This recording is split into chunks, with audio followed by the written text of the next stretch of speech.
pasar tadi nih, yang bisa memberikan banyak cakrawala baru, insights baru, pengalaman yang juga penting buat hidup mereka nantinya. Tapi juga tentunya ada keinginan kuat nih yang benar-benar paternal instinct yang kita miliki agar anak kita aman saat mengeksplor semua hal yang mereka bisa dapatkan saat berkelana di pasar tersebut. Banyak strategi, nanti di kelas-kelas cerdas digital bisa belajar gitu ya. Tapi kalau mau nyebut dua yang paling penting menurut aku, yang pertama adalah tentu menjadi teladan. Jadi gini, susah banget buat menumbuhkan apapun di anak kita gitu ya, terutama kecerdasan digital. Kalau kita sendiri sebagai orang tua tuh kita sebetulnya ya korban dari kontak-kontak yang nggak jelas, korban dari konten-konten yang bermasalah, korban dari adiksi si screen time berlebihan. Karena anak melihat itu setiap hari, terlepas dari apapun yang kita katakan, kamu jangan gini anak, kamu jangan gini, tapi kitanya sendiri begitu gitu. Jadi mari mulai dari memang meningkatkan kapasitas kita. Kalau belum paham gimana cara kerjanya, kalau belum paham aturannya atau fitur-fiturnya dan sebagainya, tadi salah satu yang Antagoni disampaikan juga kan, be curious dan implementasikan, praktekkan buat diri kita sendiri dulu gitu ya. Itu yang paling penting. Yang kedua gini, tentu nggak ada yang nggak mau anaknya cerdas digital, nggak mungkin. Maksudnya literasi digital, kemampuan untuk berkolaborasi, untuk belajar, untuk berkarya di dunia digital tuh keniscayaan. Bahkan bukan cuma di 2025, udah puluhan tahun yang lalu gitu ya. Kita sudah mulai menyadari pentingnya menumbuhkan talenta yang kuat di dunia digital gitu. Nah, tapi mari mendefinisikan ulang, apa sih literasi digital? Apa sih kecerdasan digital? Itu tuh bukan semata-mata cepet-cepetan ada di dunia digital.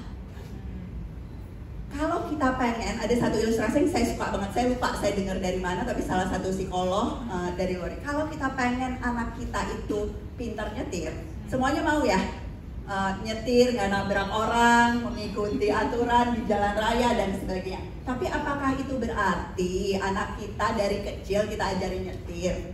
Kan nggak harus. Untuk bisa cerdas digital itu nggak berarti lomba-lomba cepet-cepet ngasih gawai gitu ya, atau beliin gawai buat anak kita. Banyak banget hal-hal lain di luar dunia digital tadi, olahraga, main, problem solving, resolusi konflik sama teman di dunia nyata, mengatasi perundungan di sekolah dan sebagainya, akhirnya jadi bekal dia untuk pada saat dia berhadapan dengan perundungan yang terjadi di media sosial itu, dia juga sudah punya gitu ya kompetensinya untuk ditransfer. Nah, jadi di cerdas digital ini kita juga mencoba memperluas definisi bahwa ya kecerdasan di dunia non digital itu sebetulnya fondasi dan esensi untuk membuat mereka ini siap dan mampu mendapatkan manfaat optimal. Jadi nggak perlulah berlomba-lomba untuk aduh anak gua keren banget nih udah A B C D gitu ya, yang seolah-olah indikatornya di dunia digital saja, tapi ya fokus dan habiskan waktu gitu ya untuk membangun kompetensi-kompetensi dasar gitu ya yang ada di anak gitu, yang pada akhirnya akan menjadi bekalnya dia juga untuk mendapatkan yang optimal gitu. Dan cerdas digital ini tentunya penting sekali juga, bukan hanya untuk si anak tapi juga orang tua. Apalagi sekarang dengan pesatnya perkembangan teknologi yang ada gitu ya, kadang-kadang memang dibutuhkan sekali untuk orang tua agar juga mawas diri dan benar-benar tahu nih perkembangan apa yang di luar sana.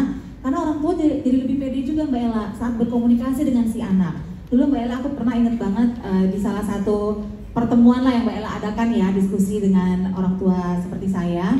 Mungkin sesimpel seperti mengubah pertanyaan setiap hari deh kepada anak gitu ya.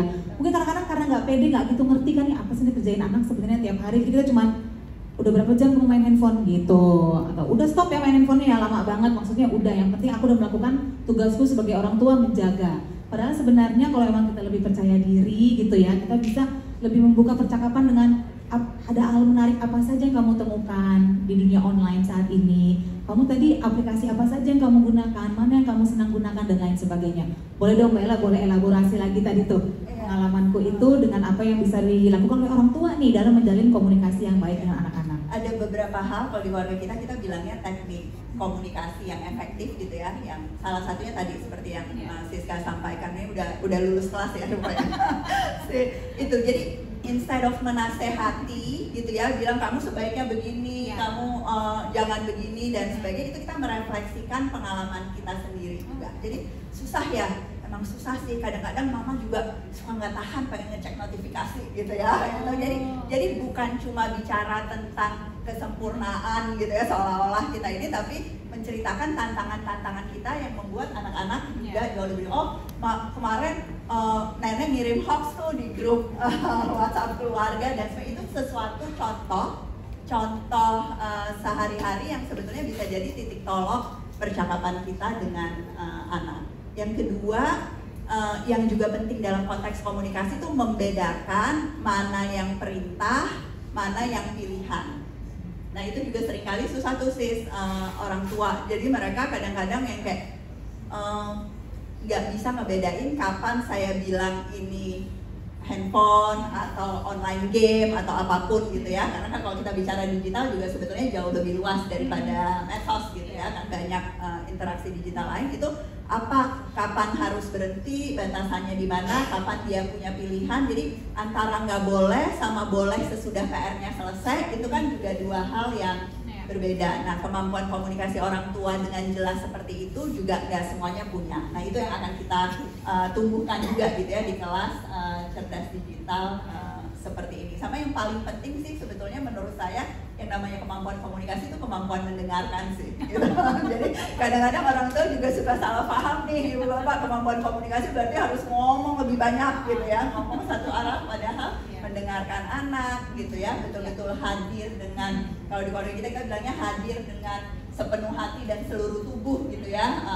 Kontak mata, pegang anak kita sambil nggak usah kita ngomong apa-apapun gitu ya, dia akan jadi jauh lebih terbuka, koneksinya terjadi dan sebagainya.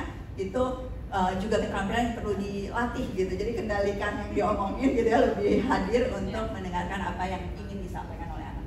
Okay, very enlightening discussion so far, Ms. Davis. I'm sure